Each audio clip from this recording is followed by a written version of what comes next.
করে বলবো কোরআনের আয়াত দিয়ে, আর মোমেন হওয়ার চেষ্টা করবে ইনশাল্লাহ। যারা চলে যাবেন আস্তে আস্তে করে চলে যান। আর যদি বলছেন মৌলভী সাহেব যাইনি, পেচ্ছাপ করতে যাচ্ছি, পেচ্ছাপ পায়খানা বিড়ি খাওয়া এইগুলো প্রয়োজন হলে যাবেন, তাছাড়া এমনি কেউ যাবেন না, কারণ আপনাকে দেখে আর একজন পালাবে। অনেক লোক আছে অনেকক্ষণ বসে আছে, পেট টেট ফুলে যাচ্ছে না, বিড়ি টানতে পারছে না, এরকমও লোক আছে কিন্তু এখানে। ভাবছেন মনে হয় সবাই ফেরেশতা নাকি? এখন পকেট চেক করলে কত যে মাল ধরা পড়বে, ঠিক বলছি না? আবার কিছু লোক এরকমও করছে, চাদরের ভিতরে করছে না, করছে কি, জীবনেও জলসা শুনে কাজ হবে না, বুঝলেন? দুটো জিনিস ভালো মন্দ এক জায়গায় টিকে থাকতে পারে না। যে ব্রেনে খৈনিটা কেমন হচ্ছে এটা কাজ করছে, যে ঠিক রেডি হয়েছে কিনা, আবার সেই ব্রেনে যদি কোরআন ঢোকাতে চাই সম্ভব? দুটো ভালো মন্দ এক জায়গায় থাকবে না, কখনোই থাকতে পারে না।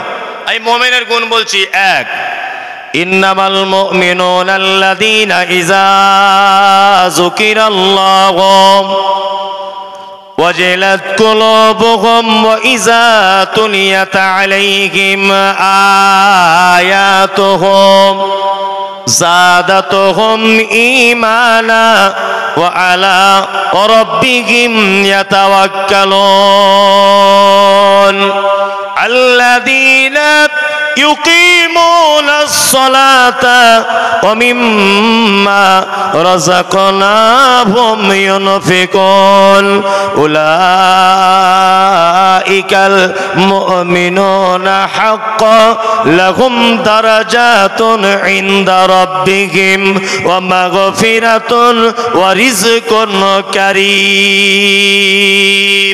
আল্লাহ মুমিনের গুণ বললেন। আসলে গলা আর ভালো রাখা যায়? সে নভেম্বরের 9 তারিখে বাড়ি থেকে বার হয়ে এসেছি, প্রতিদিন সে সাহারি রাত পর্যন্ত, এটা ভালো রাখা আর সম্ভব নয়। সম্ভব? তাও মিষ্টি খাই না, টক খাই না, হাওয়া লাগাই না, কত কিছু যে করি, তাই না? তারপরেও প্রতিদিন 2 ঘন্টা 2.5 ঘন্টা কোথাও পজিশন বুঝে যেমন হয় বকতে হয়। এরপরে তো অজস্র মানুষের সঙ্গে ফোনে কথা, আর ঠিক রাখা যায় না, খুব চাপ মনে হচ্ছে। তারপরেও আমি ভাঙা কণ্ঠতে আপনাদেরকে কিছু বলছি, বিরক্ত হচ্ছেন না? আল্লাহ বলেন মুমিনের 1 নম্বরের গুণ, ইন্নামাল মুমিনুনা আল্লাযীনা ইযা যুকিরাল্লাহু ওয়াজিলাত কুলুবুহুম। মুমিন হলো তারা যারা রাতের অন্ধকারে পাপ করে, দিনের আলোতে পাপ করে, জনসমক্ষে পাপ করে, একা একা পাপ করে। পাপে যখন সে লিপ্ত হয়ে যায়, তারপরে পরেই আল্লাহর কথা স্মরণ হয়ে যায়, জাহান্নামের কথা স্মরণ হয়। আর ওই লোকটা যদি প্রকৃত পক্ষে মুমিন হয়, আল্লাহ বলে পাপ কাজ করার পরে যখন জাহান্নামের কথা মনে পড়ে যাবে, আমার ভয় চলে আসবে, তখন সে ভয়ে থরথর থরথর করে কাঁপবে। এটা হচ্ছে মুমিনের 1 নম্বরের গুণ। 1 নম্বরের গুণ, পাপ করবে, পাপ করার পরে আল্লাহর ভয় চলে আসবে মনে, আল্লাহর কথা স্মরণ হবে যে পৃথিবীর কেউ দেখতে না পাক, আমাকে আল্লাহ দেখেছে। এই কথাগুলো মনে আসার পরে ও সাথে সাথে ভয়ে থরথর থরথর থরথর করে কাঁপবে। এটা হচ্ছে মুমিনের 1 নম্বরের গুণ।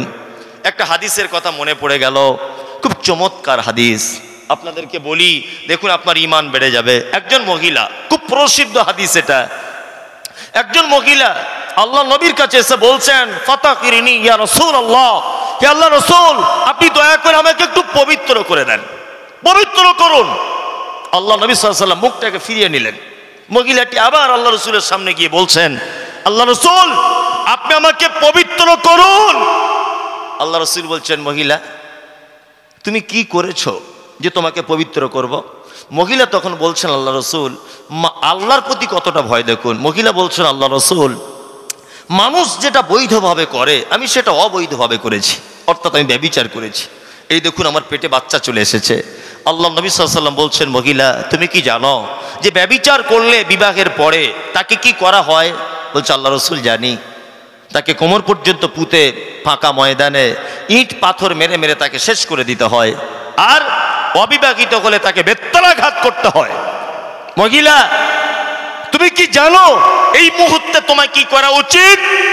মহিলা বলছেন, আল্লাহ রাসূল সব জানি, আপনার কাছে শুনেছি, আপনার সাহাবীদের কাছে শুনেছি, আমার সব থেকে বড় কথা, ব্যভিচার করেছি, পেটে বাচ্চা এসেছে, কিন্তু আল্লাহ রসুল আমার আল্লাহর প্রতি খুব ভয় চলে এসেছে, আমি জাহান্নামের কথা ভাবছি, খুব ভয় চলে এসেছে আল্লাহ রসুল, আপনি আমাকে কোমর পর্যন্ত পুঁতে পাথর মেরে মেরে হত্যা করে দেন, নির্দ্বিধায় করুন, আমি কোনো আপত্তি করব না। আল্লাহ নবী সাল্লাল্লাহু আলাইহি ওয়াসাল্লাম বলছেন, মহিলা তুমি পাপ করেছ, তোমার গর্ভে থাকা বাচ্চা তো কোনো পাপ করেনি, তুমি বাড়ি চলে যাও, বাড়ি গিয়ে তুমি তোমার বাচ্চা জন্ম দাও, পর্যাপ্ত পরিমাণে যতদিন পর্যন্ত দুধ পান করানোর প্রয়োজন ততদিন দুধ পান করাও, তোমার বাচ্চা যখন রুটি টুটি খেতে শিখবে তখন তুমি আবার আমার কাছে আসবে। কিছুদিন পর মহিলা তার বাচ্চার হাতে একটা রুটি নিয়ে আল্লাহ রসুলের দরবারে এসে বলছেন, আল্লাহ রসুল আপনি আমাকে চিনতে পারছেন, আমি সেই নারী যাকে আপনি ফেরত পাঠিয়ে দিয়েছিলেন। বিশ্বনবী বললেন যে তোমার বাচ্চা কি রুটি খেতে শিখেছে? বলছে আল্লাহ রসুল, হ্যাঁ খেতে শিখেছে রুটি, এই দেখুন। সাহাবীদেরকে আল্লাহ রসুল বললেন, বাচ্চাটাকে নাও। মহিলা বাচ্চা জমা দিলেন। সাহাবীদেরকে বলা হলো, ফাঁকা ময়দানে কোমর পর্যন্ত পাথর, মানে পাথরি জমিন খনন করো, গর্ত করা হলো। গর্ত করার পর মহিলাটি বাচ্চা ছেলেটাকে কোল থেকে নামিয়ে দিয়ে ওই গর্তের দিকে এগিয়ে যাচ্ছে, বারবার যাচ্ছে, গর্ততে গিয়ে পড়েছে, কোমর পর্যন্ত পুঁতে দেওয়া হলো, পাথর মারার কাজ শুরু হয়েছে, খুব পাথর মারা চলছে। খালিদ বিন ওয়ালিদ বলে একজন আল্লাহ রসুলের সাহাবী, উনি নিজে বলছেন যে আমি এত বড় একটা পাথর ঠিক মহিলাটার মুখ বরাবর ছুঁড়লাম, যখন তার মুখ থেকে রক্ত ছিটকে এসে আমার শরীরে এসে লাগলো, আমি মহিলাটিকে ভৎসনা করে বললাম, এই অপবিত্রা নারী, এই ব্যভিচারিণী নারী, তোমার অপবিত্র রক্ত আমি আল্লাহ নবীর সাহাবী আমার গায়ে এসে লাগলো। এই কথা শুনে বিশ্বনবী ঘর থেকে বার হয়ে বলছেন, কে কে কে গাল দিচ্ছ বলো, কে ভৎসনা করছো নারীটার জন্য বলো। খালিদ বিন ওয়ালিদ বলছেন, আল্লাহ রসুল আমি। আল্লাহ রসুল খালিদ বিন ওয়ালিদের সামনে দাঁড়িয়ে বলছেন, খালিদ তুমি কি জানো তার মনের অবস্থা? পৃথিবীর কোন নারীর পক্ষে, কোন পুরুষের পক্ষে এত কঠিন হওয়া কোনোদিন সহজ নয়। সে আল্লাহর প্রতি এত ভয় করেছে, আল্লাহর জাহান্নামকে এত ভয় করেছে, তার দুধের বাচ্চাকে পর্যন্ত রেখে আজকে মরতে বসেছে। দেখো আমি মুহাম্মদ সাল্লাল্লাহু আলাইহি ওয়াসাল্লাম বলছি, ওই নারীটা আল্লাহর কাছে এত তওবা করেছে, এত তওবা করেছে, এর তওবা যদি মক্কার পাপী মানুষদের মাঝখানে যদি বিতরণ করা হয়, তাহলে এর একা তওবার কারণে অজস্র পাপী মানুষ মুক্তি পেয়ে যাবে। এত বড় তওবা। আল্লাহ তাআলা বলেছেন, মোমেন তো তারাই, কারা? যারা পাপ কাজ করে আবার আল্লাহর কথা স্মরণ হয়ে ভয়ে থর থর থর থর থর থর করে কাঁপে, এটা হচ্ছে মোমেনের এক নম্বরের গুণ। দ্বিতীয় গুণ কি? আয়াতুহুম যাদাতুহুম ঈমানা ওয়া আলা রাব্বিহিম ইয়াতাওয়াক্কালুন। আল্লাহ বলে, মোমেন তারা যাদের সামনে আমার কোরআন তেলাওয়াত করা হয় আর আমার কোরআনের বাণী শুনে তাদের ঈমানটা বেড়ে যায়, এটা মুমিনের দ্বিতীয় নম্বরের গুণ। আল্লাহর কসম করে আপনাকে বলছি, কথা একেবারে সত্য, একটা গল্প আপনাকে বলি শুনুন। আজ থেকে 2 মাস 15 দিন মতো হচ্ছে আগে আমি মক্কায় গিয়েছিলাম উমরার জন্য। কোরআন যে পড়লে, তেলাওয়াত করলে ইমানদারের ঈমান বাড়ে, তার একটা প্রমাণ একদম নিজে চোখে দেখা। তা আমি এই কবার হলো হজে মানুষ নিয়ে যাচ্ছি ওমরা করানোর জন্য, যাই হোক, তা আমি গেলাম, 46 জন লোক গেল। ওই উত্তর দিনাজপুরের একটা লোক গেল, অশিক্ষিত লোক, লেখাপড়া জানে না, নাম সই করতেও পারে না। কি বললাম বুঝলেন? তা মানে ভেতো বাঙালি, খোট্টা ভাষা যেমন গ্রাম অঞ্চলের বলে, এই ভাষা ছাড়া ও কিচ্ছু বুঝে না। ও আমি যখন কাবাতে তওয়াফ করি, ও আমার পিছনে এরকম জ্যাকেট ধরে রাখে, গেঞ্জি। বলছে আপনি ধরে রাখছেন কেন? বলছে আমি তাছাড়া হারিয়ে যাব। ঠিক আছে তাই করো, বয়স্ক মানুষ, আমার আব্বার থেকেও বয়স বেশি হবে। তা আমরা রাত 10টার সময়তে যেতাম তওয়াফ করতে, আর ফজরের পরে তওয়াফ করে একেবারে চলে আসতাম ফজরের সালাত আদায় করে। তা মক্কার কাবার যিনি সব থেকে মানে ভালো ইমাম, 1 নম্বর ইমাম, ডক্টর কি বলে মনে, আব্দুর রহমান আস-সুদাইস, তাই না? খুব ভালো মানুষ, আল্লাহু আকবার। আমি নিজে কাছে থেকে দেখেছি, 2-4-5 হাত ডিস্টেন্সে, মানে এখন আগে নামাজ পড়াতো অন্য জায়গাতে, আর এখন নামাজ পড়ায় অন্য এক সাইডে, তো ওখান থেকে কাছাকাছি দেখা যায় আর কি। যাই হোক, খুব কাছাকাছি, এখন নতুন সিস্টেম করেছে এটা। তা উনি তেলাওয়াত যখন করেন, আল্লাহু আকবার, আব্দুর রহমান আস-সুদাইসের তেলাওয়াত শুনে যত নিষ্ঠুর হৃদয়ের মানুষ হোক না কেন, তার চোখ দিয়ে পানি চলে আসে। আর উনি এমন করে তেলাওয়াত করেন, ফজরে আর এশাতে উনি নামাজ পড়ান। আল্লাহু আকবার। 5 লক্ষ টাকা খরচা করে আপনি যে হজ করতে যাবেন, ওর একবার তেলাওয়াত শুনলে আপনার টাকা শোধ। এমন কোনো ওয়াক্ত নেই যে উনি তেলাওয়াত করতে কাঁদেন না। জাহান্নামের আয়াত বলে একদম মেয়েদের মতো, মানে এত জোরে কাঁদবে মানুষ। আর আল্লাহু আকবার, যত নিষ্ঠুর মানুষ হোক, পয়সা তো জীবনে অনেক জায়গায় খরচা করেছেন, দার্জিলিং গেছেন, গুজরাট, মুম্বাই ঘুরতে গেছেন, 1 লাখ টাকা খরচা করে একবার উমরাটা করে আসুন, হজ না করতে পারেন। যত নিষ্ঠুর হৃদয়ের মানুষ হোক, কাবা দেখছে হাউ হাউ করে কাঁদছে। আল্লাহু আকবার। কি Ethiopia, Tanzania, German, Japan, France, কি বললাম বুঝলেন, কালো লোক, লম্বা লোক, বেঠে, সবাই কাঁদছে। আমি নামাজে দাঁড়ালাম, দিনাজপুরের চাচা আমার দিকে ডান পাশে দাঁড়িয়ে আছে। ফজরের সময়তে আব্দুর রহমান আস-সুদাইস তিনি জাহান্নামের আয়াত তেলাওয়াত করছেন, সূরা ওয়াকিয়া তেলাওয়াত করতে করতে মেয়েদের মতো করে ডুকরিয়ে ডুকরিয়ে তিনি কাঁদছেন। 10 সেকেন্ড, 20 সেকেন্ড, কখনো কখনো 30 সেকেন্ড পর্যন্ত হবে, কোরআন তেলাওয়াত বন্ধ হয়ে যাচ্ছে, উনি কাঁদতে ব্যস্ত। সবাই কাঁদছে, আমিও কাঁদছি। আমি আলেম মানুষ, একটু আধটু আরবি বুঝি বলে আমার চোখ দিয়ে পানি চলে আসতে আমি ডুকরে ডুকরে কাঁদছি। আমার ডান দিকে বসে নামাজে দাঁড়িয়ে আছে চাচা, চাচাও যেন ডুকরে ডুকরে মেয়েদের মতো করে কাঁদছে। নামাজ শেষ হয়ে গেল, রুমে যখন আসছি চাচাকে ডেকে বলছি, চাচা সত্যি করে বলো, আমি না হয় আলেম মানুষ, কোরআনের একটু আধটু বুঝি বলে না হয় কাঁদতে পেরেছি, তুমি কেন কাঁদলে? চাচা বলছে, মমতাজুল তুমি আমার ছেলের বয়সের, তবে শোনো, আজকে 40 বছর যাবত আমি মসজিদে নামাজ পড়ি, কোনোদিন আমার হৃদয়ে গলেনি, কিন্তু সত্যি যে কোরআন মাজিদ শুনলে, কোরআন মাজিদ পড়লে অন্তর গলে যায়। আমি জীবনে কোরআন তেলাওয়াত করতে জানি না, আজকের তার প্রমাণ পেলাম। আমারও কোরআনের আয়াত মনে পড়ে গেল। আল্লাহ বলে, আয়াতুহু যাদাতুহুম ঈমানা, মুমিন হলো তারা, তাদের সামনে কোরআন তেলাওয়াত করলে তাদের অটোমেটিকলি ঈমান বেড়ে যাবে। ওয়া আলা রাব্বিহিম ইয়াতাওয়াক্কালুন। মুমিনের 3য় নম্বরের গুণ হলো খাইরিহি ওয়া শাররিহি মিনাল্লাহি তাআলা।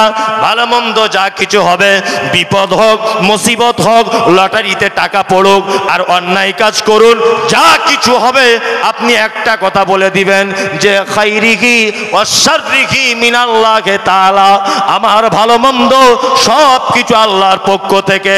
আমি ভরসা করি পৃথিবীর কোন মানুষের উপরে নয়, আমি আল্লাহর উপরে ভরসা করি। মুমিনের 3য় নম্বরের গুণ। 2য় গুণ কি? আয়াত। আয়াত বলতে, আয়াতের বাংলা অর্থ নিদর্শন, তাই না? আয়াতের বাংলা অর্থ কি? নিদর্শন। তাফসীর ইবনে কাসিরের ভিতরে ব্যাখ্যা করা হয়েছে, আর তাফসীর হাসানুল বায়ানের ভিতরে ব্যাখ্যা করা হয়েছে। এখানে আয়াত বলতে মূলত 2টো জিনিসকেই বোঝানো হয়েছে। এক, কোরআন তেলাওয়াত, এটাকেও আয়াত বোঝানো হয়েছে।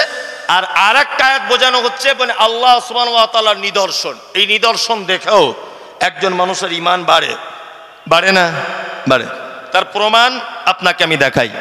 দুনিয়াবি দুটো একটা কথা বলে। এক, আচ্ছা আপনারা যারা এখানে বসে আছেন, আপনাদের গ্রামের মায়েরা যে মুরগি বা হাঁসের বাচ্চা তোলে, তোলে না? তোলে। অনেক সময় দেখবেন, আমি আল্লাহর নিদর্শন দেখাচ্ছি, অনেক সময় দেখবেন যে মুরগির বাজুর তলাতেই মেয়েরা চালাকি করে হাঁস এবার মুরগির দুটোরই ডিম দিয়ে দেয় বাচ্চা তোলার জন্য, করে না? করে। ধরে নেন মুরগিরও বাচ্চা উঠলো, হাঁসেরও বাচ্চা ফুটলো, দুটো বাচ্চা মুরগির বাজুর তলা থেকে বার হচ্ছে প্রথম দিন। দ্বিতীয় দিন দেখবেন আস্তে আস্তে করে হাঁসের বাচ্চাগুলো ঠিক কোথায় পুকুর আছে পুকুরে নেমে যাচ্ছে। আচ্ছা দেখেছেন কোনোদিন যে একই বাজুর তলাতে দুজনা বার হয়েছে, হাঁসের বাচ্চা যাচ্ছে বলে পুকুরে, মুরগির বাচ্চাগুলো গিয়ে সাঁতার কাটছে? দেখেছেন? আচ্ছা কোনোদিন কোনো হাঁসের বাচ্চা তার মাকে বলে, মা একটু সুইমিং পুলে প্রথম ভর্তি করে দাও, সাঁতার কাটাটা শিখি, তারপরে জুত করে পুকুরে গিয়ে সাঁতার কাটবো? এরকম কোনো ব্যাপার আছে? না। কেন বলুন তো? আল্লাহ বলছে আয়াত, এটা হচ্ছে আমার নিদর্শনাবলী।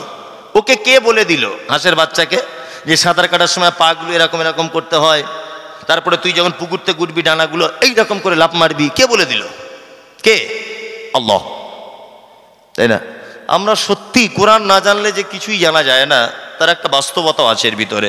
কৃষক ভাই যারা আছেন, চাষবাস করেন মাঠে, বা মাঠে যাদের জমি নেই, শ্রমিকের কাজ করেন, লেবারের কাজ করেন, আপনারা দেখেছেন ঠিক যখন মানে সূর্য আস্তে আস্তে আস্তে যখন মানে ডুবে যায় আর কি, ঠিক এই মুহূর্তে দেখবেন মাঠে এক শ্রেণীর পাখি, তারা দেখবেন ডানা মেলতে মেলতে এরকম করতে করতে সারিবদ্ধভাবে যায়, যায় না? দেখবেন তাদের একটা দৃশ্য আপনাকে দেখাই, এইরকম করে 4-5 বার ডানা মেলে দেখবেন একবার এরকম করে দিচ্ছে ডানাটা, দিয়ে 2-3 মিনিট একভাবে চলছে, দুলছে, হেলছে। আছে না অনেক পাখি? আছে। আল্লাহ সুবহানাহু ওয়া তাআলা এই পাখিটার কথা কোরআন মাজিদে নোট করে দিয়েছেন। কোরআন মাজিদে নোট করেছেন যে পাখিটা 3-4 বার ডানা এরকম করে আবার স্থির করে দেয়। আল্লাহ বলছেন আওয়ালাম ইয়ারাউ ইলা তাইরি ফাওকাহুম সাফাতিন ওয়া ইয়াকবিযন মা ইউমসিকুহুন্না ইল্লার রহমান ইন্নাহু বিকুল্লি শাইইন বাসীর। সূরা মুলকের ভিতরে আয়াত আছে। আল্লাহ তাআলা বলছেন যে তোমরা কি পক্ষীকুলের দিকে তাকিয়ে দেখো না, তারা যখন ডানা ঝাপটাতে ঝাপটাতে স্থির করে দেয়, পৃথিবীর কে আছে মহাশূন্যতে তাকে এইভাবে ভাসমান অবস্থায় রাখবে? আল্লাহ বলছে ইল্লার রহমান, শুধু আমি দয়ালু, আমার পক্ষে এটা সম্ভব, পৃথিবীর কারো পক্ষে এটা সম্ভব নয়। সম্ভব নয়। আল্লাহ বলছে আয়াত, এগুলো আমার নিদর্শনাবলী, তোমরা এগুলো দেখবে, আর একজন ইমানদার তার ইমান বেড়ে যাবে। তাই না? সুন্দরবনে বেড়াতে গেলাম, এগুলো না বললে সাধারণ মানুষকে বোঝানো যাবে না। অনেক সময় বলে যে বক্তারা হাদিস কোরআন যা বলে তার থেকে বেশি এমনি কথা বলে। আরে এমনি কথা না বললে, আমি যদি এখন মাইকেল মধুসূদন দত্তর এখানে কথা বলি, তা একটা লোক এক কলম লেখাপড়া জানে না, তা ও মাইকেল মধুসূদন কে ও জানে? ওর কোনো কাজ হবে? আমি যদি শুধু এখন হাদিস বলি আর অনুবাদ করে করে যাই, ও হাদিসের কিছু বুঝে? তা ওর কোনো কাজ হবে? তার মানে যাতে ও বুঝতে পারে সেই রকম কিছু কথাবার্তা দিয়ে ওকে বোঝানো উচিত, এটা আমি মনে করি। সুন্দরবন বেড়াতে গেলাম, সুন্দরবনে 3 দিন থাকলাম লঞ্চের উপরে। আমরা একটা টিম গিয়েছিলাম, আমার বাড়ি থেকে যদিও কাছে, তা ঘুরলাম। অজস্র গাছ, যারা গেছেন তারা জানেন, গাছে ভর্তি। সুন্দরবন মানি হচ্ছে নদী আর গাছ, আর কিছু নেই। পাখিদের কিচিরমিচির, আর ওই বানর দেখতে পাবেন, বাঘ ওটা নসিবে থাকলে দেখা যায়, সচরাচর হরিণ দেখা যায়, প্রায় দেখা যায়, পানি টানি পান করতে আসছে দেখা যায়। যাই হোক, তার 3 দিন যাবত লঞ্চের উপরে থাকলাম, অনেক কিছু দেখলাম। সুন্দরবনে একটাও কুলের গাছ দেখতে পেলাম না, আমের গাছ দেখলাম না, খাজুরের গাছ নেই, লেবুর গাছ নেই, সবেদার গাছ নেই, বেদানার গাছ নেই, নারকেলের গাছ একটাও নেই। তা আমরা সব আলেমরা মিলে গিয়েছিলাম, তা বেশিরভাগ সলাতে আমি ইমামতি করতাম লঞ্চের উপরেই। তা ইমামতি করতে করতে সালাম ফিরানোর পর বসে আছি, বসে বসে ভাবছি যে সত্যিই তো আজকে 3 দিন যাবত আমি সুন্দরবনে ঘুরতে এলাম, একটা তো ফলের গাছ থাকা উচিত, একটাও নেই। সঙ্গে সঙ্গে আমি ভাবতে শুরু করে দিলাম, সত্যি আল্লাহ তুমি, এর জন্য তোমার নাম রব, তোমার নাম রব। তুমি এখানে কেন তুমি মানে আমের গাছ দিতে যাবে কেন? কোন আমের আচার করতে হয় এটা তো হনুমান, বানর, বাঘ এরা তো কেউ বুঝে না, বুঝে? আচারে কি কি মশলা লাগে ওরা বুঝে? আম কি করে কার্বাইড দিয়ে পাকিয়ে চুষে খেতে হয় এটা ওরা জানে? জানে না। তার মানে আম যে একটা সুন্দর প্রয়োজনীয় মিষ্টি ফল, এই ফলের কদর হনুমান করতে পারবে না, বানর পারবে না, এই জন্য এখানে তুমি এসব ফলের গাছ টাছ দাওনি, আমের গাছ তুমি দিয়েছো শ্যামনগরে। হিমসাগর আম গাছ থেকে পেড়েই বলবে খেয়ে আলহামদুলিল্লাহ। কোন আমের আচার করতে হয়, কোন গাছ কোন মাসে লাগাতে হয়, এটা মানুষ জানে, হনুমান বাঁদর হরিণ এরা কেউ জানে না। এই জন্য তুমি আগাছা বিভিন্ন গাছ দিয়ে সুন্দরবনকে তুমি সাজিয়েছো, একটাও ফলের গাছ নেই। এগুলো অবাক লাগে, অবাক লাগে না? আল্লাহ বলে আয়াতুহুম যাদাতুহুম ঈমানা ওয়া আলা রাব্বিহিম ইয়াতাওয়াক্কালুন। মুমিনের গুণ দ্বিতীয় নম্বরে, তার সামনে যখন আমার আয়াত নিদর্শনাবলী বলা হয় তার ঈমান বেড়ে যায়। তার দ্বিতীয় গুণ হলো তার সমস্ত ব্যাপারে আমার উপরে ভরসা থাকবে। আল্লাহ মুমিনের 4 নম্বরের গুণ বলে আল্লাযীনা ইউকিমুনাস সালাতা ওয়া মিম্মা রাযাকনাহুম ইউনফিকুন। আর মুমিন হলো সে যে 4 নম্বরে সালাত আদায় করে, নামাজ পড়ে। এই যারা বসে আছেন নামাজ পড়ছেন 5 ওয়াক্ত কারা, তাহলে 14 ধরা পড়বে। যারা শুধু 5 ওয়াক্ত তারা হাত তুলুন, তুললে একটু তাহলে 14 ধরা পড়ে যাবে। তার মানে অনেকেই আছে যারা পড়ে না, তাই না? আমাদের বাজারে কয়েক রকমের নামাজি পাওয়া যায়, বুঝলেন? 3-4 রকমের। এক রকম দেখবেন জোহরে যায়, আসরে যায়, মগরিবে দোকান খুলে, এশায় দোকান বন্ধ করে, ফজরে ঘুম ভাঙে না। এরকম কোয়ালিটি নাই। কেউ ফজরে যায়, এশায় থাকে না, কেউ এশায় থাকে, জোহরে থাকে না। এরকম নামাজি আছে। আর একটা কোয়ালিটি হচ্ছে শুধু জুম্মায় যায়, তাই না? আর শুধু জুম্মায় যায় না, গিয়ে ঝামেলাও করে। ঝামেলা করে না? করে। এই এক কোয়ালিটির। আর একটা কোয়ালিটির আপনি দেখতে পাবেন যে এরা 2 ঈদে যায়, ঈদুল ফিতর, ঈদুল আজহা, এই বছরে 2 বার। আর একটা আছে তারা 5 ওয়াক্তই পড়ে, কিন্তু কিছু না জেনে না বুঝে পড়ে। যদি বলছেন এটা কেমন, দেখায় আপনাকে। তাহলে একটা লোককে জিজ্ঞাসা করছি, চাচা তুমি কতদিন নামাজ পড়ছো? কতদিন? তা বলছে 30 বছর হবে বাপ। বয়স্ক লোক। চাচা দুয়ায় কুনুতটা জানো? অতটা জানি না, কি করে মুখস্থ করি বাপ, এত বড় দোয়া মুখস্থ হয়? বাহ। আচ্ছা রুকু থেকে উঠে কি দোয়া বলে? বলছে বাপ ওটাও জানি না, তবে নামাজ কিন্তু পড়ি আমি ঠিক। ভালো করে বুঝবেন, যে লোকটা রুকুর উঠে দোয়া জানে না, যে লোকটা মানে দুয়ায়ে সানা জানে না, দুয়ায়ে তাশাহুদ জানে না, যে লোকটা দরুদ জানে না, যে দুয়ায়ে কুনুত জানে না, ভালো করে বুঝবেন। কানে কম শোনে বলছে, চোখে কম দেখে, ওকে 2 টাকা কম দিয়ে দেখবেন তো কোনো দোকানদার, ঠিক বুঝতে পেরে যাবে। মানে সব কাজে শিয়ানাগিরি, মসজিদে গিয়ে বোকা, তাই না? কি করে পরের জমির আলি কেটতে হয় এই জ্ঞান আজ ভালোই আছে, কোনো অসুবিধা নেই, কিন্তু ও মসজিদের দুয়ারপত্র জানে না। কিন্তু এই লোকটাকেও আবার দেখবেন বেতরে নামাজে সামি আল্লাহু লিমান হামিদা, ইমাম সাহেব বা নিজে নিজে 2টো পদ্ধতি বেতরের, হাত বেঁধেও দোয়া করার হাদিস সহি, হাত মানে তুলেও দোয়া করা সহি, দুটোই সহি হাদিস, যে যেটা আমল করবে। যাই হোক, তা ও হাত তুলেই দোয়া করছে, দেখবেন ও কিন্তু বলছে আমি দোয়া জানি না, স্বীকার করেছে। তা যে লোকটা দোয়া জানে না সে ঠোঁট নাড়ে কি বলে? তার মনে চিটার। কি বলছি বুঝতে পারছে না? ও দেখবেন আপনাদের মসজিদে কালকে সকালে খোঁজ করুন, একটা লোক 10 বছর নামাজ পড়ে কিন্তু কোনো দোয়া জানে না, কিন্তু প্রত্যেক জায়গাতে ঠোঁট নাড়েও। কি বললাম বুঝলেন? মানে দুনিয়ার মানুষের সঙ্গে 2 নম্বরই করে ধোকা দিয়ে 50 বছর বয়সে পা দিল, আর 50 বছর বয়সে এবার আল্লাহর মসজিদে গিয়ে আল্লাহকে পর্যন্ত ঠোঁট নাড়িয়ে ডুপ্লিকেট করছে। কথা বাস্তব না অবাস্তব বলুন? ওর বাড়িতে সব আছে, শীতকালে ফেয়ার নাবলি না কি বলে, সব বরলিন না প্লাস প্লাস কি বলে আমি ওসব জানি না, বরলিন না কি বলে, ও শীতকাল আসলে ওটা কিনতে হয়, ওর জ্ঞান আছে। শীতকাল এলে মোজা ব্যবহার করতে হয়, বড় ছেলেকে বলে দিচ্ছে একজোড়া মোজা এনে দিস, এটাও টনটনে জ্ঞান আছে। কিন্তু শ্যামনগর জলসা শুনতে গিয়ে একটা ভালো সহি দুয়ার বই কিনে এনে নামাজের দুয়াগুলো পড়ে পড়ে বানান করে করে হলেও মুখস্থ করব, এই জ্ঞান ওর নেই, তাই না? আবার যদি কেউ ওই চাচাকে বলে দিতে চায়, চাচা হাত তুমি যে এই রকম করে বাঁধছো এটা ঠিক না, এইভাবে বাঁধো, আবার চাচা রেগে গিয়ে বলে তুই তোরটা কর আমি আমারটা করি, ভুলটা ধরিয়ে দিলেও রাখ। এরকম মুসল্লি আছে না? ও সেজদায় যখন যাচ্ছে পা ফাঁক করে রাখছে, কিন্তু হাদিস অনুযায়ী পা দুটো এইভাবে রাখতে হবে, তাই না? ওকে আপনি বলে দেন যে পা দুটো এইভাবে রাখুন, তোর কবরে তুই যাবি, আমার কবরে আমি যাবো, বেশি ফটর ফটর করিস না। এতদিন আসতাম না ঠিক ছিল, এসেছি আর পেছে লেগেছিস, এরকম লোক আছে না নেই? আছে। আল্লাহু আকবার।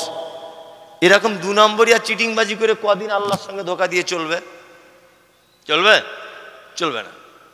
বিনীত অনুরোধ, যদি পড়াশুনো না জানেন, আগেকার মানুষ আপনি স্কুলে যাননি, অন্তত পক্ষে আপনাদের মাদ্রাসার শিক্ষকের কাছে বা মসজিদের ইমামের কাছে বসে 2টো দোয়া শিখুন না, বসে 2টো দোয়া শিখুন, বুঝলেন না? আরে 1 মাসে তো একটা হবে, তাহলে যদি 10 মাস 1 বছর যাতে আপনি চেষ্টা করেন, অন্তত নামাজের যেগুলো লাগে সেগুলো তো কমপ্লিট হয়ে যাবে। কথাগুলো আমি ঠিক বলছি না ভুল বলছি? তা একটা লোক বলুন তো যে আমি বয়স্ক লোক, আজকে থেকে এটা শুরু করবো ইমাম সাহেবের কাছে, অত সহজ নয়। তার মানে সবাই দোয়া জানে, তাই তো? ধরবো, দেখবেন একটা লোককে ডেকে ধরবো, হার্ট ফেল করবে ধরলেই। কি বললাম বুঝলেন না? ডাকলে উনি হয়তো ভাববেন যে অপমান করছে, না আমি এটা করতে চাই না, কিন্তু বাস্তবতা হচ্ছে এই, বাস্তবতা এটাই। আপনি মসজিদ ইমাম সাহেব রেখেছেন, তাকে 200 টাকা দিয়ে তার কাছে 2টো দোয়া শিখুন। যদি বলছেন আমি তাকে বেতন টেতন দেবো না, এমনি শিখুন। গ্রামে প্রতিষ্ঠান মাদ্রাসা আছে, হাফেজ সাহেবরা আছে, আর এখানে মসজিদের যিনি ইমাম আছেন, ইমামের দায়িত্ব খুব ভালো ছেলে, নরম ছেলে। আমি গত বছর এলাম, এবারে এলাম, ও সে বাচ্চা ছেলের মতো ব্যবহার ওর, খুব সুন্দর মাশাআল্লাহ। তা ওর কাছে যাবেন, আপনাদের মাদ্রাসার যে প্রধান শিক্ষক, ভালো ছেলে, পাকুড়ে বাড়ি, তা ওর কাছে যান, গিয়ে বলুন যে 2টো দোয়া বলে দেন। আরে জানতে শিক্ষার আবার লজ্জা আছে? লজ্জা আছে? লজ্জা নেই। এইরকম নামাজ পড়ে কোনো লাভ নেই। আর একটা নামাজি, 4টে যেটা দেখালাম, এরা একজনও কেউ নামাজিদের ভিতরে না। কি বললাম বুঝলেন? কেউ নামাজির ভিতরে নয়। আসলে সলাত, নামাজ, এটা এমন একটা ইবাদত যে এইটাকে বাদ দিয়ে, আচ্ছা আপনাকে একটা জিজ্ঞেস করি জিনিস, আচ্ছা বলুন তো, ওই মিষ্টির দোকানে রসগোল্লা, এটা কি দিয়ে হয়? ছানা দিয়ে হয়। আচ্ছা ভালোই তো জ্ঞান আপনার। আরে কালাকান ছানা দিয়ে, ল্যাংচা সব ছানা দিয়ে হয়। তাহলে টোটাল মিষ্টির দোকানের যত আইটেম আছে মিষ্টি জাতীয় আর কি, দই, কালাকান, ওই লেডিকেনি না কি বলে, যত আছে, যত মিষ্টির এর মূল উপাদানটা কি? দুধ। ইয়েস, দুধ। দুধ ছাড়া কিন্তু এগুলো সম্ভব নয়। সম্ভব নয়। আপনার জীবনে যত ভালো কাজ করছেন, যা কিছু করছেন, ঠিক মূল উপাদান, মূল ইবাদত, তার নাম সালাত। কি বললাম বুঝলেন? সালাত ছাড়া অন্য কোন ইবাদত টিকে থাকতে পারে না, একদমই নয়। আর আল্লাহ সুবহানাহু ওয়া তাআলা পবিত্র আল কোরআনে বলছেন, মা সালাকাকুম ফি সাকার ক্বালু লাম নাকু মিনাল মুসাল্লিন। একটা সাকার নামক জাহান্নামীকে জিজ্ঞাসা করা হবে, এই তুমি কেন সাকার নামক জাহান্নামে এসেছো? ও তখন বলবে, ক্বালু লাম নাকু মিনাল মুসাল্লিন। আল্লাহ, সব কাজ করেছি, আমি শুধু নামাজ পড়িনি তাই। তার মানে বেনামাজি থাকা জায়গা কোথায়? জাহান্নাম। এটা বলতেও আমার খারাপ লাগছে, যে মুখে এটা উচ্চারণ করব, এটা আমার কাছে খুব লজ্জিত মনে করছে আমি নিজেকে, যে একটা লোক নামাজ পড়ে না, আমি এত বড় সার্টিফিকেট দেবো যে লোকটা জাহান্নামে যাবে, কিন্তু আমাকে যে বলতেই হবে আল্লাহ বলছে তাই। অনেক মানুষ আছে বলছে মৌলী সাহেব নামাই না পড়তে পারি, তবে আমি আর 5 জনের মতো ঝেড়ে খাই না, চিটিং বাজ নাই, আমার ইমান চাঙ্গা, বুঝলে না? আমার ইমান চাঙ্গা। আমার ছেলে আমাকে বলে মাঝে সাঝে, আব্বু আমি মিলিটারি চাকরি করব। আমার ছেলে ঠিক আছে, তুই মিলিটারি হবি যখন হ, অসুবিধা নেই। নিয়ে লিখিত পরীক্ষা দিয়েছে, ফার্স্ট হয়েছে। অরিজিনাল নয় কিন্তু, আমার ছেলের এখন ছোট, বোঝানোর জন্য বলছি। মৌখিক পরীক্ষায় ফার্স্ট। আমার ছেলে মাঠে রান করেছে ফার্স্ট, লং জাম্প ফার্স্ট, সব কাজে আমার ছেলে ফার্স্ট। তা আমার ছেলে আমাকে একদিন আনন্দ করে এসে বুকে জড়িয়ে ধরে বলছে, আব্বু মনে হয় চাকরি আমার কনফার্ম হয়ে যাবে, আর একটা মাত্র আমার পরীক্ষা বাকি আছে। কি বেটা? বলছে একজন অফিসার শুধু ফিতে নিয়ে মাপবে আমার হাইটটা কতটা। এখন হাইট দেখতে পাওয়া যাচ্ছে আমার ছেলে 3.5 ফুট, মিলিটারি চাকরি করবে ও। আচ্ছা বলুন তো, কিয়ামত পর্যন্ত সম্ভব? সম্ভব নয়। কারণ এই চাকরিটার মূল শর্তই হচ্ছে হাইট ভালো হতে হবে। তুমি লেখাপড়া মাধ্যমিক অসুবিধা নেই, উচ্চ মাধ্যমিক অসুবিধা নেই, কিন্তু এই চাকরিটার মূল শর্ত কি? হাইট ভালো হতে হবে, তাই না? আমি দান করি মনি সাহেব, কোনো সমস্যা নেই। আমি তো ওই শ্যামনগর মাদ্রাসায় 50,000 দিয়েছি, আবার ওই রাধানগরে দিয়েছি 50। সব ভালো কাজ আপনার, শুধু আপনি নামাজটা পড়েন না, তাই তো? গোলাম হোসেন আপনার থাকার জায়গা জাহান্নাম। কোথায়? সব সব পরীক্ষায় পাস, কিন্তু হাইট কম। তাহলে এই কাজের শর্ত কি? হাইট। জান্নাতে যাবার শর্ত কি? সালাত, তাই না? জান্নাতে যাবার শর্ত সালাত। যারা বলছেন একক তো যাই, একক তো যাই না, এদের চরিত্র কেমন বলে দিই। এক, আমার ছেলে এবার মাধ্যমিকে 5টা সাবজেক্টে পরীক্ষা দেবে, বা আপনার ছেলে দেবে 5টা সাবজেক্টে পরীক্ষা দেবে। তা আপনার ছেলে 4টেতে 100 100 100 পেয়েছে, আর একটাতে 0 0 0। যারা শিক্ষিত মানুষ বা স্কুলের সঙ্গে যুক্ত আছেন আপনারা জানেন, বিবেচনা করে বুদ্ধি কাটিয়ে বলুন, 4টেতে 100 100, একটাতে 0 0। রেজাল্ট যেদিন বার হবে আমার ছেলে পাস না ফেল? ফেল। ফেল মানে জোহরে গেছে 100 100 নাম্বার পেয়েছে, অসুবিধা নেই, ফজরে ঘুম ভাঙিনি তাই পড়েইনি, ফেল, 0। কি বলছি বুঝতে পারছেন? আল্লাহ সুবহানাহু ওয়া তাআলার ভাষা দেখুন। আল্লাহ তাআলা বলছেন, আল্লাযীনা হুম সালাওয়াতিহিম ইউহাফিজুন। ফেরদাউস নামক জান্নাতে যাবে তারা, সালাওয়াতিহিম। আলেম ওলামারা আছেন, আল্লাহ বহু বচন শব্দ ব্যবহার করে বলছেন যারা সালাত সমূহ হেফাজত করে। কি বললাম বুঝলেন? যারা সালাত সমূহকে হেফাজত করে তারা, তার মানে যারা 5 ওয়াক্ত সালাত আদায় করে। চলুন, অনেক মানুষ এমন নামাজি আছে যারা বাড়িতে পড়ে, মসজিদে যায় না, এরকম বদ অভ্যাস নেই? আছে।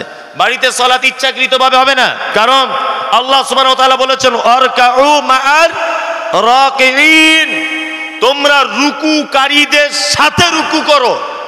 তার মানে জমাতে যাও। তার মানে কি? জমাতে যাও। আল্লাহ মোমেনদের গুণ তারপরে বলছেন, ইনফিকুন অমিম্মা রাযাকনাহুম ইনফিকুন। মোমেন আল্লাহর রাস্তায় দান করে। মোমেন কি করে?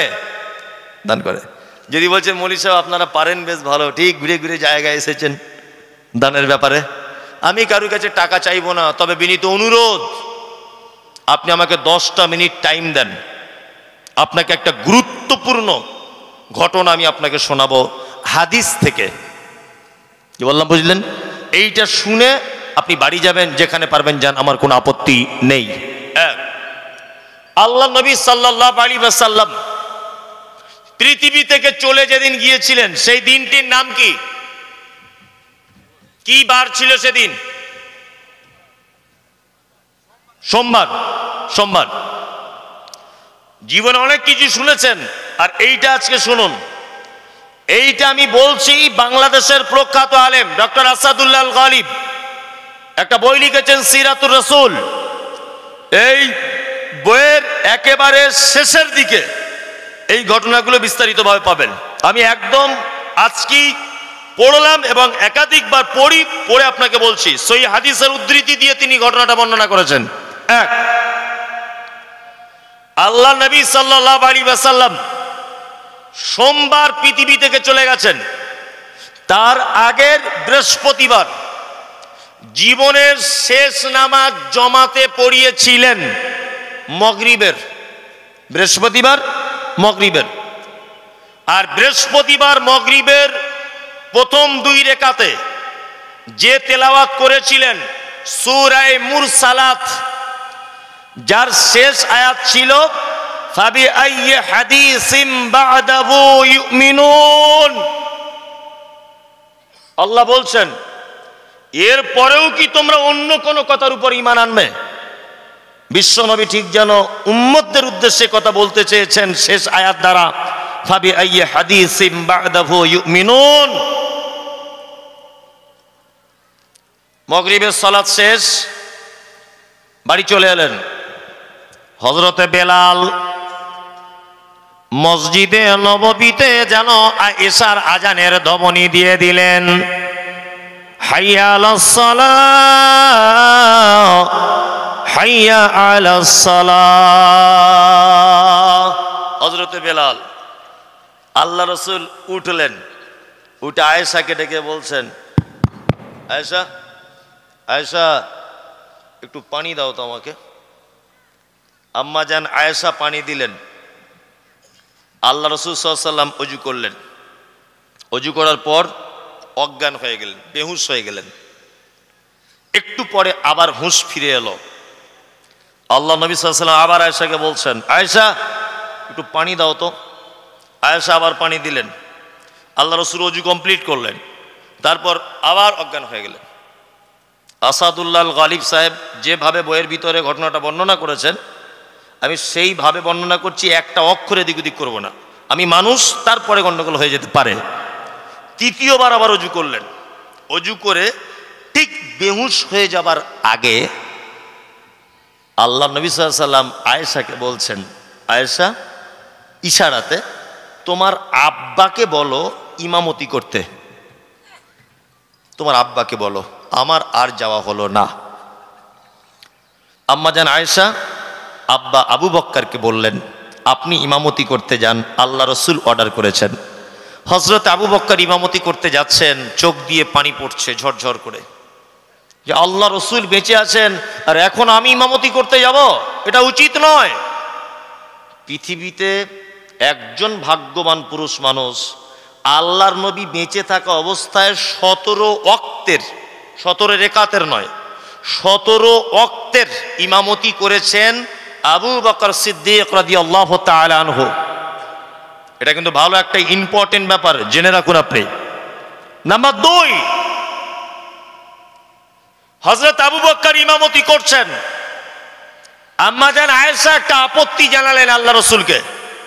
এটা আপনারা জানেন যে আল্লাহ রাসূল পৃথিবী থেকে চলে যাওয়ার আগে আয়েশার হুজরাতে অন্যান্য বিবিদের মতামত নিয়ে শেষ দিনগুলো আয়েশার হুজরাতে ছিলেন। আয়েশা রাদিয়াল্লাহু তাআলা আনহা তিনি ভাবছেন যে আমার হুজরাতে আল্লাহ রাসূল আছে, আর আমার আব্বা যদি ইমামতি করে তাহলে অন্যান্য বিবিরা ভাববে আয়েশা মনে হয় নিজের বাপ বলে আগে আগে ইমামতি করতে দিচ্ছে, অন্যান্য বিবিরা রাগ করতে পারে। আল্লাহ নবীকে যখন এই অভিযোগ করলেন আয়েশা, তখন আল্লাহ রাসূল একটু উচ্চ কণ্ঠে বলছেন, আয়েশা আরে আমি বলছি আবু বকর ইমামতি করবে, আর তুমি কেন অন্যজনের নাম বলছো? এই জায়গাতে একটু ইঙ্গিত পাওয়া গেল যে আল্লাহ রাসূল মারা যাওয়ার পরে আবু বকর খলিফা হবেন। এই ব্যবহারটাতে আম্মা জান আয়েশা একটু ইঙ্গিত পেলেন যে আবু বকরের উপর আল্লাহ রাসূলের এত ভালোবাসা কেন। আল্লাহু আকবার। কেন ভালোবাসা? মাঝখানে একটা ছোট্ট কথা বলে দিই। আল্লাহ রাসূল মসজিদের ভিতরে বসে আছেন আর সাহাবীদেরকে বলছেন, তোমাদের ঈমান আর আবু বকরের ঈমান দেখবে। তবে যে আল্লাহ রাসূল কেমন? বলছে ওই দেখো ওই দেখো ওই দেখো, দেখতে পাচ্ছ একজন আরোহী তার জানোয়ারের পিঠের উপরে চেপে যাচ্ছে কথা বলতে বলতে। আচ্ছা বলুন, একটা গরুর মালিক সে যদি তার গরুর পিঠের উপরে বসে গরুর সঙ্গে কথা বলতে বলতে যাচ্ছে, এটা যদি আমি বলি কেউ বিশ্বাস করবে? গরু কথা বলতে পারে? তখন সাহাবীরা বলছেন, আল্লাহ রাসূল আপনি কেমন কথা বলছেন, গরু কোনোদিন তার মালিকের সঙ্গে কথা বলতে পারে? তখন আল্লাহ রাসূল বলছেন, এটাই তোমাদের ঈমান আর আবু বকরের ঈমানের ডিফারেন্স। এই কথাটাই যদি আমি আবু বকরকে বলতাম তাহলে আবু বকরের উত্তর এটা হতো, অবশ্যই আপনি যখন বলেছেন অসম্ভবের কিছু নেই। এটা হচ্ছে আবু বকরের ঈমান।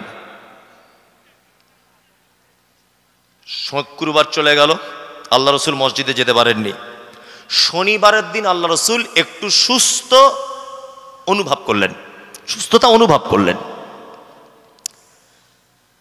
জোহরের আজানের আগে আল্লাহ রসুল আয়েশা রাদিয়াল্লাহু তাআলা আনহাকে বলছেন, আয়েশা, দুজন সাহাবীকে বলো তো আসতে। তা আম্মা জান আয়েশা বলছেন, আমি পর্দার আড়াল থেকে দুজন সাহাবীকে বললাম, আপনারা দুজন আসুন। আল্লাহ রসুল দুজন সাহাবীর কাঁধে ভর দিলেন। তখন ইমামতিতে দাঁড়িয়ে গেছেন হযরত আবু বকর সিদ্দিক রাদিয়াল্লাহু তাআলা আনহু, জোহরের নামাজের ইমাম। কে? আবু বকর। আল্লাহ রসুল মসজিদে ঢোকা এই ব্যাপারটা আবু বকর বুঝতে পেরে গেলেন যে আল্লাহ রসুল এবার ঢুকছেন। আবু বকর পিছনে হটে আসার মনস্থির করলেন। আল্লাহ রসুল আবু বকরকে ইশারা করে বললেন, আবু বকর, একদম নয়, ইমামতির জায়গাতে মেহরাবে তুমি দাঁড়াও। আবু বকর দাঁড়িয়ে আছেন। আল্লাহ রসুলকে নিয়ে আবু বকরের বাম দিকে বসিয়ে দেওয়া হলো। আবু বকরের কোন দিকে? তাহলে আবু বকর যদি ইমাম হয়, ধরে নেন এই যে ইমামতি করছেন আবু বকর, আর আবু বকরের বাম দিকে যদি আল্লাহ নবীকে বসানো হয়, তাহলে আল্লাহর নবীর কোন দিকে হলো আবু বকর? ডান দিকে।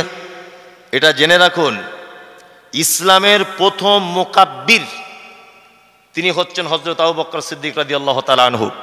এই মুহূর্তের সাথে সাথে ইমাম পরিবর্তন, আল্লাহ রসুল হয়ে গেলেন ইমাম, আবু বকর হলেন মুকাব্বির। এখান থেকে একটা মসলা জেনে নেন যে ইমাম অসুস্থ হলে প্রয়োজনে বসে ইমামতি করতে পারে। মাথায় রাখবেন, কি বললাম বুঝলেন? আল্লাহ রসুল বসে বসে আস্তে আস্তে করে ইমামতি করছেন। সাহাবীরা গলার আওয়াজ শুনতে পাচ্ছেন না অসুস্থ বলে, এই জন্য পাশে দাঁড়িয়ে উনি যখন বলছেন আল্লাহু আকবার আল্লাহ রসুল, তখন আবু বকর জোরে বলছে আল্লাহু আকবার। মুকাব্বির। বুঝুন ভালো করে। জোহরের নামাজ শেষ, আল্লাহ নবী সাল্লাল্লাহু আলাইহি ওয়াসাল্লাম বাড়ি এলেন। আয়েশার হুজরাতে আল্লাহ রসুল ঢুকেই প্রথমেই আম্মাজান আয়েশাকে বলছেন, আয়েশা, আচ্ছা বলো তো, আমাদের বাড়িতে কি কোনো টাকা পয়সা আছে? তা আম্মাজান আয়েশা বলছেন যে আমাদের বাড়িতে সোনার দিনার, দিনার বলা হয় সোনার কয়েনকে, আর দিরহাম বলা হয় চাঁদির কয়েনকে, তখনকার দিনে চলতো। তা আম্মাজান আয়েশা বলছেন যে আমাদের বাড়িতে 5টা থেকে 9টা দিনার অর্থাৎ স্বর্ণের কয়েন আছে। তখন আম্মাজান আয়েশাকে আল্লাহ রসুল উচ্চ কণ্ঠে বলছেন, আয়েশা, আরে কোন ইমানদার এবং নবীদের জন্য উচিত নয় এত নিকৃষ্ট সম্পদ বাড়িতে রেখে আল্লাহর সাথে সাক্ষাৎ করবে। তুমি কেন দান করে দিলে না? কেন তুমি দান করলে না? তুমি যদি দান করে দিতে তাহলে আমি আল্লাহর কাছে যাওয়ার পরে সাথে সাথে বিনিময় পেয়ে যেতাম। তখন আম্মাজান আয়েশা বলছেন, আল্লাহ রসুল, আপনি অসুখে ছিলেন, এই কারণে ব্যস্ততার কারণে আমি টাকাটা দান করতে পারিনি, দয়া করে আপনি বলুন, আমি এখনই দান করে দিচ্ছি। তার মানে বিশ্ব নবী মুহাম্মদ রাসূলুল্লাহ সাল্লাল্লাহু আলাইহি ওয়াসাল্লাম জমিয়ে রাখা সম্পদ যেটা ছেড়ে মানুষ কবরে চলে যায়, এই সম্পদকে নিকৃষ্ট সম্পদ বললেন, আর মানুষ যেটা দান করে যায় আল্লাহর রাস্তায় এটাকে উৎকৃষ্ট সম্পদ বললেন। টাকা জমাচ্ছেন না, তার ভিতরে আমিও, শুধু যে আপনাকে বলছি তা নয়, আমিও জমাচ্ছি না অর্থ। আমাদের চিন্তা ভাবনা কি? আগামী জেনারেশনের ভবিষ্যৎ ভালো করা। আমি টাকা পয়সা জমাচ্ছি কেন? আমার বেটা ভালো থাকবে তাই, তাই না? জি। আপনি কেন টাকা পয়সা উপার্জন করছেন? আপনার বেটা ভালো থাকবে তাই, তাই না? পৃথিবী যে কেমন জায়গা এটা আপনাকে দেখাবো, বাস্তবে আমি দেখাবো কেমন। এই দেখুন আপনাকে দেখাচ্ছি পৃথিবী কেমন জায়গা। চাচা আপনি এখানে আসুন তো, আপনি এখানে আসুন, আসুন, কিছু ধরবো না, ভয় নেই, আসুন। আপনি আমার আব্বার থেকে বয়স্ক মানুষ, আসুন,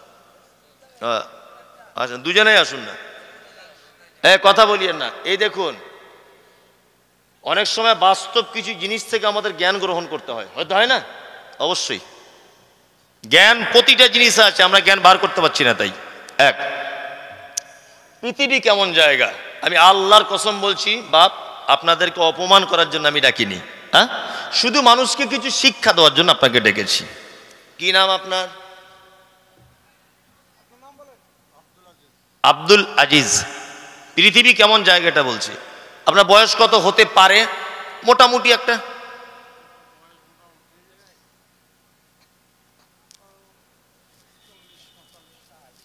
যাই হোক, মানে ওনার বয়স মোটামুটি 60 বছর প্লাস। আপনার কত?